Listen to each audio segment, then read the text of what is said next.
ओम नमो भगवते वासुदेवाय। ओम नमो भगवते वासुदेवाय। ओम नमो भगवते वासुदेवाय। श्रीमद् भागवतम चौथा कैंटो 27वां अध्याय और 8 श्लोक। तो हमने सुना कि पुरंजन ने कितने बच्चे पैदा किए? 1 to 1100 प्लस 110, 1100 लड़कियां और 110 लड़के, 1100 लड़के और 110 लड़कियां। ओके जी, बढ़िया। अच्छा है। क्या कह रहे हैं? गांव बसिया। सपंचाल पति पुत्रान पितृवंश वंश विवर्धनान दारे संयोज यामास दुहिते सदृशैर्वरे। तत्पश्चात पंचाल देश के राजा पुरंजन ने अपनी पैतृक कुल की वृद्धि के लिए अपने पुत्रों का विवाह योग्य वधुओं के साथ और अपनी कन्याओं का विवाह योग्य वरों के साथ कर दिया। वैदिक प्रथा के अनुसार हर व्यक्ति को विवाहित होना चाहिए। मनुष्य को इसलिए पत्नी ग्रहण करनी पड़ती है जिससे कि उसे सवेरे सवेरे चाय और आलू के परांठे मिल सके। हैं? ये कैसे लिखा है?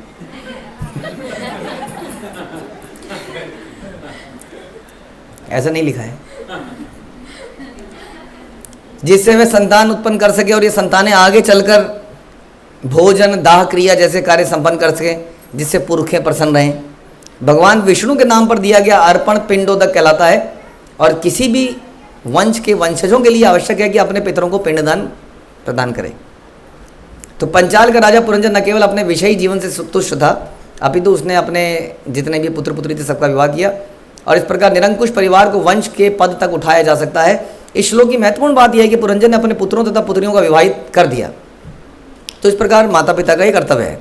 तो माता पिता को रिटायरमेंट लेने से पहले ये कर देना चाहिए काम, इससे पहले कि रिटायरमेंट ले इसकी व्यवस्था कर देनी चाहिए। हाँ, वैदिक समाज में अनिवार्य है कि विवाह के पूर्व पुत्रों तथा पुत्रियों को स्वच्छंदता पूर्वक एक दूसरे से मिलने दिया जाता है ताकि वो एक दूसरे को पहचान लें और फिर शादी करें। पहले फ्रेंडशिप, हाँ फ्रेंडशिप होनी चाहिए पहले, वैलेंटाइन, उसके बाद अगर वो ठीक रहे अगले वैलेंटाइन तक अगर वो बनी रहे वैलेंटाइन, नहीं तो अगले में दूसरी बन जाएगी अगले साल। तो तब तक फिर 2-3 साल अगर ऐसा रह गया तो फिर शादी कर लेनी चाहिए। क्यों, क्या ख्याल है? जीवन साथी है भैया, पता भी तो चले ना क्या आप उसके साथ रह पाएंगे। 1 साल तो रह नहीं पा रहे तो 50 साल रह पाएंगे क्या? बोलिए जी, क्या विचार है आपका? बड़ा हॉट टॉपिक है, तो डिस्कशन में मज़ा आ जाएगा। इस डिस्कशन में बताइए। नहीं, हम तो ये कह रहे हैं कि जिसके साथ 50 साल जीना हो माना, तो उसके साथ कुछ समय तो बिताना चाहिए पहले देखने के लिए कि कैसे हम क्या कर पाएंगे इसको। हैं? पेरेंट्स से अच्छा? देखिए जी, पेरेंट्स भी बेचारे वो भी तो लिमिटेड सेंस में ही समझ सकते हैं शादी से पहले।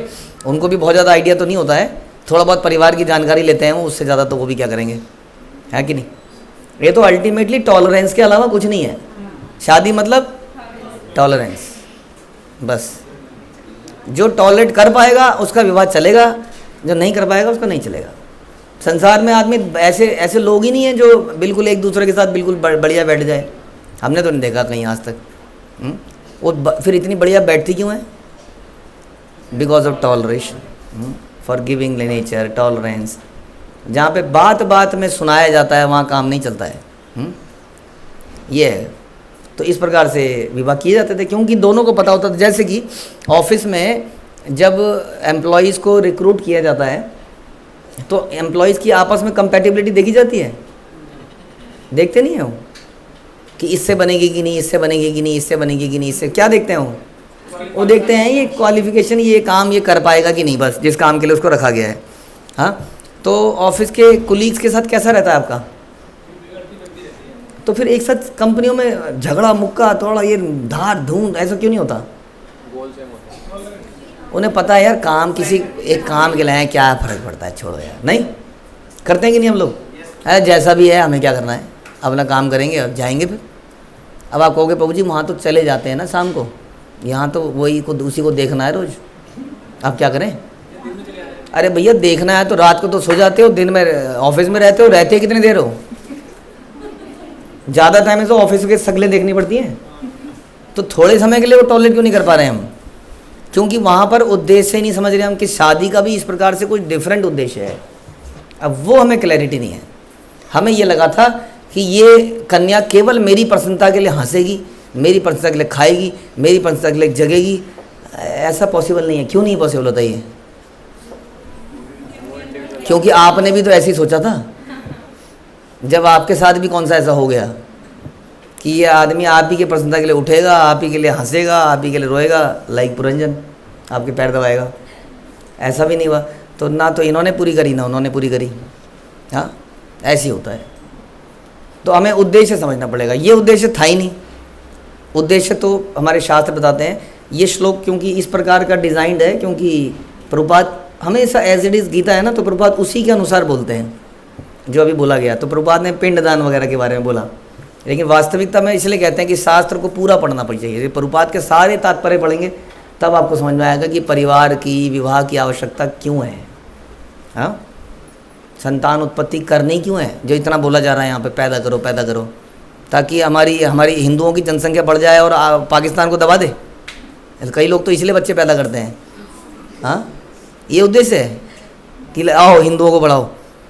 अभी आज़ादी के इंडिपेंडेंस डे में मैंने एक फॉरवर्ड किया, मतलब मैं फॉरवर्ड करता हूँ ना कुछ ब्रॉडकास्ट कुछ, तो उसका रिप्लाई आया, क्योंकि 15 अगस्त का था उसका, उस दिन उसको चमका होगा, कुछ नशे से उठा होगा, सवेरे सवेरे देशभक्ति का भूत चढ़ा होगा उसके सर पे। तो उसने लिखा कि कुछ हिंदुत्व के बारे में भी बताइए, कुछ हिंदुत्व के बारे में बताइए। तो एक और भेजा तो उसने कुछ और लिख दिया, तो मुझे थोड़ा सा गुस्सा आ गया। तो मैंने कुछ लिख दिया उसको। फिर उसके बाद मैंने कहा ये हम हिंदुओं ने अपनी जात को बेच बेच के कोई क्रिश्चियन बन गया और कोई मुस्लिम बन गया। सारे संसार में थूथू हो रही है हमारे ऊपर। एक प्रभुपाद थे जिन्होंने इन विदेशियों को धोती कुर्ता बना लिया। मैंने कहा तुम विदेशियों के टट्टू जो अपनी धोती कुर्ता को भूल के पैंट कमीज को बह के उनके चाटुकारी करते, तुम क्या जानो देशभक्ति क्या है और भारत क्या है। फिर मैंने श्लोक लिखा नीचे कि भारत भूमि त्याहिले मनुष्य जन्म जार, जन्म सार्थक करी करो। मैंने तुम्हें पता है कि जन्म सार्थक करना किसको कहते हैं? तुम क्या जानो आज़ादी चीज़ क्या है? देशभक्ति क्या है? क्या देशभक्ति? पता भी है देश क्या है? उन्हें यही नहीं पता देश क्या है, हमारा देश की इंपॉर्टेंस क्या है, हमारे देश की खूबी क्या है। यही खूबी है, ये मिनी स्कर्ट और ये जीन्स और ये देश। तो what is the difference in India and western country? क्या स्पेशल है इसमें फिर? तो लोगों को पता ही नहीं है। समझ में आया?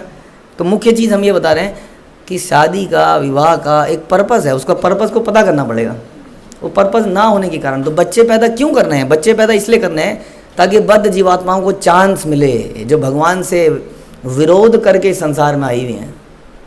हाँ, क्या चांस मिले कि वो भक्ति करें और वापस चले जाएं। इसलिए बच्चे पैदा करने में कोई प्रॉब्लम नहीं है, क्योंकि इससे चांस। और लेकिन खाली पैदा करके उसे सड़कों पे छोड़ दें या इस स्लॉटर हाउसेस में भेज दें। हाँ, उनको ऐसी ट्रेनिंग मिलनी चाहिए कि वो भगवान के धाम में चले जाएं, वो भी इसी प्रकार की संतानें पैदा करें। तो कितनी भी संतानें पैदा करी जा सकती हैं। ये विवाह का पर्पस होना चाहिए। और ऐसे में अगर दोनों की बने ना, तो पति पत्नी की, तो टॉलरेट भाई, क्योंकि हमारा पर्पस तो कुछ और है। हम अपना काम करें, वो फोकस करें, वो अपने पे फोकस करें, दोनों भक्ति करें किसी तरीके से। ज़रूरी नहीं है कि आपको बड़ा लॉयल, बड़ा सरेंडर्ड पार्टनर मिल जाएगा, ध्यान रखिए। हाँ, बट नॉट नीडेड, क्योंकि पर्पस कुछ और है। भगवान के धाम में जाएंगे तो क्या होगा बताइए? वहाँ पे एकदम प्योरिटी, हर चीज़ में शुद्धता। हाँ, बड़ा ही आनंद, बड़ा ही डिफरेंट जगह मिलेगी। लेकिन उसके लिए यहाँ पर कष्ट लेना पड़ेगा। समझ में आया? तो इस पर्पस के लिए कितने भी यहाँ पर कष्ट लेने पड़े तो लेने चाहिए, गृहस्थ आश्रम में खास तौर पर। हाँ, लेकिन इसके अलावा और कोई कारण नहीं है बच्चे पैदा करने का। यहाँ ये बताया जा रहा है, कह रहे हैं कि माता पिता का कर्तव्य है कि अपने पुत्रों और पुत्रियों के विवाह की व्यवस्था करे। वैदिक समाज में अनिवार्य है कि विवाह के पूर्व पुत्र पुत्रियों को स्वच्छंदता पूर्वक एक दूसरे से मिलने नहीं दिया जाए। हाँ, क्यों? इतना ज़रूरी नहीं है जानना। इतना जानकर पहले 1-2 साल चैट पे चैटिंग जानकारी करी, फिर और मित्रता करी, उसके बाद 4 साल जानने के बाद शादी करी, उसके बाद 1 महीने में टूट गई। बताइए क्या फ़ायदा हुआ? Is it not happening? यही तो हो रहा है रोज। ज़्यादा जानकारी के बाद भी क्या हो रहा है? रिजल्ट क्या है? तो इसका मतलब कुछ तो समस्या है ना इस प्रोसेस में। तो यही समझने की बात है। वैदिक सामाजिक संगठन की विशेष बात यह है कि इससे अवैध स्त्री प्रसंग या वर्ण संकरता रुकती है। हाँ, दुर्भाग्यवश इस युग में माता पिता अपनी संतानों को विवाहित करने के लिए चिंतित रहते हैं, किंतु संतानें विवाह करने से मना कर देती हैं। इसलिए संसार में वर्ण संकरों की इतनी वृद्धि हो रही है। पहले तो पता नहीं, इस तो प्रभुपाद के समय की बात होगी, अभी तो माता पिता भी कह रहे हैं इतनी जल्दी क्या है। और अगर माता पिता कह रहे हैं किसी उम्र में आके, तो बच्चा कह रहा है इतनी जल्दी क्या है। तो ऐसा लगता है कि कितना वैरागी बच्चा है। देखिए हमारे ज़माने में तो बोलते थे शादी करते हैं तो शर्मा के ऐसे मुंह कर लेता था, मतलब करो फटाफट करो। आजकल छूटते ही बोलता है इतनी जल्दी क्या है। तो कितने वैरागी लोग हुए हैं, नहीं सच है कि नहीं है? नहीं है तो मना क्यों करते हैं? एक तो रिस्पॉन्सिबिलिटी, और जो शादी के बाद आदमी करता था वो सब कुछ पहले ही कर लेते हैं, इसलिए क्या करना है करके फालतू में।